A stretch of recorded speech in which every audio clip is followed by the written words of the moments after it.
અરે સાહેબ, કૂતરું હોય, જનાવર હોય ને, એને કોઈ તમે વસ્તુ આપો ને એટલે તરત જ એનું પેટ ભરાય. કૂતરા નામનું પ્રાણી, એનું પેટ ભરાય પછી ગમે એવી હોનાની વસ્તુ હોય મોઢું ફેરવી લે, કારણ કે એનું પેટ ભરાઈ ગયું, એની જરૂરિયાત મુજબનું એની પાસે આવી ગયું, પછી મોઢું ફેરવી લે. આપણે માણા. બીજી વસ્તુ કે તમે વિચાર કરો કે કોઈ પણ વસ્તુ તમે કૂતરાને નાખો એટલે કાયદેસર કૂતરું છે ને ઊંઘે, મારા લાયક છે કે નહીં. અને સાહેબ આપણે માણસ, કોઈ પણ રૂપિયો હાથમાં આવે ખીચામાં નાખવાનો જોવાનો નહીં, નીતિનો છે કે અનીતિનો, રામનો છે કે હરામનો, નાખી દ્યો. શું કામ? દેખા દેખી. બાજુવાળા સગનભાઈ મર્સિડીઝ લાવ્યા, આપણે કેદી જલ્દી આવે. ભલા માણસ, અનીતિથી મર્સિડીઝ હાંકવી એની કરતા નીતિથી અલ્ટો હાંકવીની ઉત્તમ છે. દેખા દેખીમાં નહીં, અનીતિથી. સાહેબ, બેઈમાનીના મુખ્યમંત્રી બનવું એની કરતા ઈમાનદારીના પટ્ટાવાળા બનજો. ભલા માણસ સલામ ઠોકશે મુખ્યમંત્રી તમને. આ સત્ય છે. ઘણા બધા મુખ્યમંત્રી હોય, એને પૂછો તમે તો એ મુખ્યમંત્રીને અમુક એનો પિયુન હોય ને, એના વગર એને ગમતું નથી. પૂછી જુઓ તમે કે નહીં, એના વગર ન ગમે. એનું મોઢું જોઈ ત્યારે દેશનો, રાજ્યનો વડો રાજી થઈ જાય.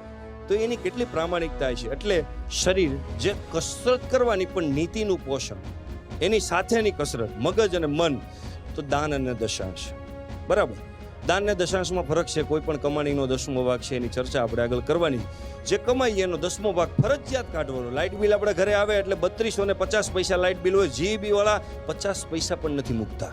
એટલો સચોટ હિસાબ એ લેવામાં રાખે છે. તો આ ઈશ્વરની બનાવેલી પ્રકૃતિ, હવા, પાણી, ખોરાક બધું મફતમાં આપણે વાપરીએ. ટોટલ એનો પ્રામાણિકતાથી 10%નો હિસાબ ફરજિયાત કાઢવાનો છે. કારણ કે આ દુનિયાની અંદર આપણે રહીએ છીએ, દાન નથી, એ દશાંશ છે જે હિસાબ સાથે કાઢવાનો. 180 દિવસની અંદર આ પ્રકૃતિ તમારી યારે કનેક્ટ થઈ જાય. મારી વાત ઉપર આંધળો ભરોસો કરી નાખજો, આંધળો ભરોસો કે આ પ્રકૃતિના હિસાબમાં દશાંશ તમે કાઢ્યો. આ અસ્તિત્વ જેમ સમગ્ર 84 લાખ જીવોને, અનંત કોટી બ્રહ્માંડને ઓટો મોડની અંદર ચલાવે છે. આ અસ્તિત્વ કોઈ દી એક ગ્રહ બીજા ગ્રહ હારે ભટકાણો નથી. એ મેનેજમેન્ટ જેટલું પાવરફુલ કરે છે એટલું મેનેજમેન્ટ આપણું આ પ્રકૃતિ પાવરફુલ કરવા મળશે દશાંશથી. તમે માળા ન કરતા હોય તો કાંઈ નહીં, પણ મેં હમણાં વાત કરી સેવા ન કરી ગઈ તો કાંઈ નહીં, પણ જ્યાં સેવા કરતા હોય ત્યાં સમર્થન કરવાનું. શરીરનું પોષણ મનને પોષિત કરવાની પ્રેરણા આપે છે.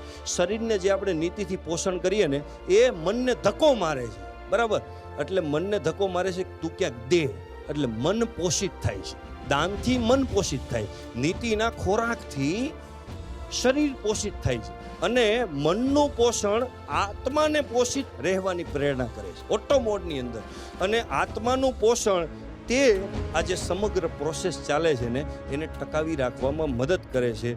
અન્યના સ્વધર્મ કરતાં પોતાનો સ્વધર્મ ખામીવાળો પણ હોય. દાખલા તરીકે કોઈ દિવસ દેખાદેખી કરતા નહીં. ભલે તમે ઘાટની અંદર કામ કરતા હોય, શેઠ નથી બનવાનું. ઘાટની અંદર તમે માસ્ટર છો તો એ તમે મહાન છો. આ ભગવાન શ્રી કૃષ્ણ કહે છે, બીજાના સ્વધર્મ કરતાં પોતાનો સ્વધર્મ ભલે ખામીવાળો હોય પણ એ ચડિયાતો છે. પોતાના સ્વધર્મના પાલનમાં મરવું કલ્યાણકારી છે અને અન્યનો સ્વધર્મ ભયાનક છે. ભગવાન શ્રી કૃષ્ણ કુરુક્ષેત્રના મેદાનની અંદર અર્જુનને કહે છે, અર્જુન જેને એમ કહે છે કે મારા બધા ઊભા છે, એને કાપીને મારે આ રાજ જીતવાનું, ત્યારે ભગવાન એમ કહે છે, શું કહેશો કે મારે આ જીતવાનું, આના માટે આ મારા હગાવાલાને મારી નાખવાના. એ કે એ હગાવાલાને મારવા એ તારો પોઈન્ટ છે વ્યક્તિગત, એટલે મારવાના છે કે સત્યનો વિજય થવો જોઈએ. અને તારું લોહી છે એ ક્ષત્રિયનું છે, તારો ગુણ છે એ ક્ષત્રિયનો છે. તું ક્યારેય સંન્યાસી ન બની શકે. તું એમ વાત કહીશ હું ભીખ માંગુ, અરે ભીખ માંગવા જાય ત્યાં તને કોઈ કંઈક કહે ને એટલે લોહી ગરમ થઈ જાય. કારણ કે બ્લડ એવી રીતના સ્વધર્મ, બ્લડ. દુનિયા આખી પોતાની જાતને બાંધવામાં વ્યસ્ત છે દોસ્તો. ગમે એટલી પ્રોગ્રેસ કરશું પણ અંદરથી બાદશાહી નહીં બને. તાલે કે બહાર કંઈ ભેગું. આજ માણસ બહારથી દાતાર બની ગયો, અંદરથી કંજૂસ થતો હોય. કેવો કંજૂસ? અંદરથી બહુ. માણસથી બહાર દાતાર હોય છે. સાહેબ, અમુક સંસ્થાને ટ્રસ્ટવાળા લોકો આખા ગામની સેવા કરે અને સેવક તરીકે એની છાપ હોય. બરાબર, પણ એની પાસે જઈને તમે એમ કહો ને મને 20,000 ઉછીને આપો, તો કે નથી દેવા. શું કામ? એમાં એને મજા ન આવે ને, એટલે સેવા કરવામાં મજા આવે. કહેવાનો મતલબ કે માણસ અંદરથી કંજૂસ છે. બુદ્ધિશાળી એ છે આ બંધન વગર રાજ કરે છે, જે મસ્તીમાં હોય છે. આ અભ્યાસને ઓટોમેટિક ચલાવવા માટે 2 પ્રોસેસ છે. એકવાર જોરદાર તાળીઓ આપણે વગાડીએ એનર્જી સાથે કે તમે આટલી માત્રાની અંદર બેઠા છો અને જબરજસ્ત. અમુક વસ્તુ હોય ને, અચેતન મન કામ કરે. આપણું મન છે ને 2 પ્રકારના. શિક્ષક જ્યારે બોર્ડ પણ ભણાવતા, કોઈ દી અભ્યાસ કર્યો કે ભણાવતા ભણાવતા પાછલી પાટી આવ્યા જાય, આપણે પાછળ જોઈએ ને તો આપણને એમ કે આગળ જોઈ લે શિક્ષકો. પણ એ લોજિક અને સાયન્સ હતું. શું કામ? કે પાછળથી સાર કહેતા શિક્ષકો. પાછળ જે હોય, આગળ માણસનું મન જે કામ કરતું હોય અને પાછળ અચેતન મન કામ કરતું હોય. વિદેશની અંદર સંશોધન કરવામાં આવેલું, બરાબર. હું પાછળ ગયો ને તમે બધા કનેક્ટ થઈ ગયા. શું કામ? તમારું અચેતન મન અહીં સ્થિર થઈ ગયું. તમારા ઓરિજિનલ મનને મારે સ્થિર કરવામાં વાર લાગે એટલે હું પાછળ ગયો. એક વિદેશની અંદર આનો અભ્યાસ થયો. એક ઓડિટોરિયમની અંદર પ્રોગ્રામ હતો. પ્રોગ્રામની અંદર એક જણો સેમિનાર લેતો હતો ને પાછળ એક જણો ઊભો બોલતો કે કોકો કોલા પીવાથી બુદ્ધિ વધે, કોકો કોલા પીવાથી બુદ્ધિ વધે. સેમિનાર પૂરો થયો ને બહાર તડકો હતો ખૂબ, બધી કોલ્ડ ડ્રિંક્સ હતી, સૌથી વધારે કોકો કોલા વેચાણી. એને કોણે કીધું? એના મગજની અંદર ઓટો મોડની અંદર વાંચવાઈ ગઈ. આ સાયન્ટિફિક છે. કહેવાનો મતલબ કે આ ઘટના આપણને ખબર પડી ગઈ કે નીતિનું પોષણ કરવું જેથી કરીને મનને પ્રેરણા થાય કે કોકને કંઈક મદદ કરવી, કોકને કંઈક દાન કરવું. મનને પ્રેરણા થાય એટલે આત્માને પોષણ કરવાની પ્રેરણા મન આપે. આત્મા એવું કામ કરે કે આ ઘટના સતત ને સતત ચાલ્યા કરે અને આપણા માધ્યમથી બીજાનું સારું થાય અને અંતે તમારું સારું થાય.